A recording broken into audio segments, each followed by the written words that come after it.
People are getting paychecks today with a big fat zero on them. Yeah, and I'll tell you what, the government shutdown is an important story. We're going to be talking about that at length this morning, but I don't want any of us to lose sight of what's happening at the same time, what's simultaneously unfolding right before our very eyes. We're watching the continued political, ideological, and moral collapse of my old party, the Republican Party. And then, make no mistake, Donald Trump's governing immorality and amorality is the engine that's driving this collapse and has been driving this collapse for some time. But his Republican allies on Capitol Hill and in powerful positions across America are too eager and too willing to be his accomplices. Take the new Republican chairman of the Judiciary Committee, South Carolina's Lindsey Graham. Now, I've known Lindsey for years. We came in together in Congress in 1994, and Lindsey was always considered to be one of the most genial, reasonable, and measured members of Congress.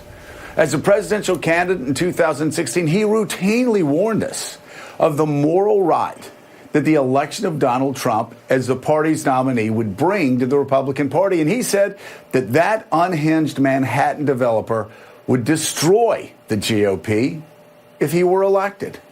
Well, Lindsey was right then, but now he's one of the administration's leading henchmen in hatching plots to run roughshod over our nation's traditions and to turn the Republican Party into a rudderless, unprincipled collection of mini-me Donald Trumps.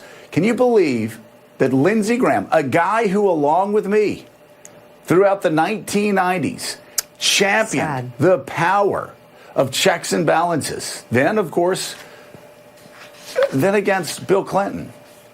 We always talked about Article 1 and the Constitution and being constitutionalist. Well, now that same Lindsey Graham, who actually followed John McCain's lead for so long, is actually the Republican who's using his position as Senate chairman of the Judiciary Committee to encourage Donald Trump to declare a national emergency and illegally seize Article 1 powers if he doesn't get his way on the border wall. Think about that for a second. And it is illegal. It will be overturned by the Supreme Court of the United States. And if Lindsey doesn't know that, then he really shouldn't even be in Congress. It's that obvious. The courts will overturn this because in the midst of the kind of negotiations that Donald Trump's going through with Nancy Pelosi, it's the first time that this spoiled, pampered brat who inherited $200 million from his father and then blew through it.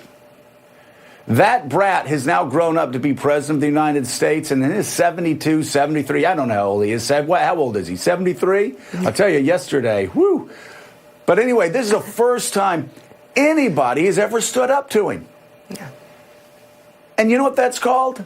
That's called Madisonian democracy. And it's been the norm in this constitutional republic for 240 years.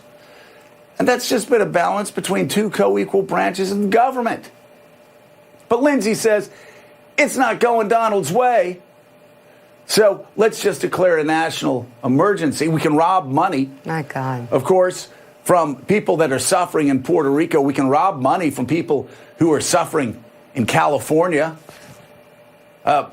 We can rob money from our military men and women, even though the Armed Services Chairman has said that would be deplorable. It is truly deplorable. And if that's not bad enough, the Iowa Republican Congressman Steve King, a man who has long shared a mutual admiration with Donald Trump, spoke his truth in unashamedly declaring himself a white supremacist. Now, in days past, King would have immediately been censured and removed from the Republican conference.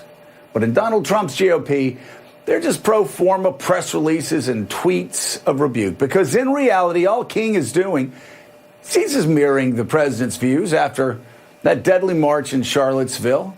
And this morning, Steve King remains a member in good standing of the House and the Republican Party.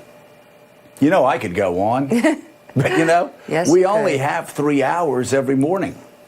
Conservatives like me can only now watch and wait in horror to see the awful legacy and the moral destruction that Donald Trump is going to have on the party that I once loved and that he hijacked to win the White House. But I can tell you this today. Trump is leading this horror show. But you know who I hold accountable? Lindsey Graham, Mitch McConnell, Kevin McCarthy, Steve King, and all the Republicans on Capitol Hill that are ducking their heads. They are the co-conspirators, complicit by their action or, more importantly, by their silence.